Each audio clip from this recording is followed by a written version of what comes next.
Assalomu alaykum aziz vatandoshlar. Mana xudo xolasa paketlarga ham joylab bo'ldik. Nasib bo'lsa mana har qaysi mana 1 kilo qilingan.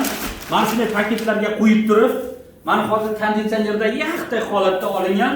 Biz ertalabdan toki quyosh botguncha holatlarda tinmay pishiramizda, undan keyin shomdan boshlab tarqatishni boshlaymiz.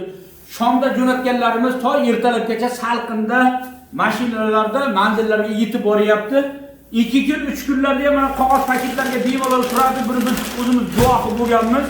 Bu 2 kun 3 kun bemalol mana shu qog'oz paketlarda turadi. Bu chunki suvi chiqib yotgani yo'q. Mana quruq mana ko'rishingiz mumkin. Quruq shakllab qurigan mana qip-qizil o'zi ham mana. Shunchalar bir qip-qizil bo'lib zo'r bo'lib pishganki, aytgan manzilgacha bemalol buzilmasdan boriladi. Alloh taolo hammani iymonni salomat qilsin. Xudo xolasa jannatlarga Alloh taolo payg'ambarimiz, sahobiylar, tobiinlar, aziz avliyolar saflarida jannatlarda jamolini ko'rishni nasib etsin. Hammani ro'zg'origa Alloh taolo quti barakatlar yog'dirsin. Kimdan kim yaxshi niyatlar qilsa birovga Alloh taoloning farishtalari o'zingga ham deb turar ekan. Biz butun o'lkamizdagi hamma insonlarga yaxshiliklar tilaymiz.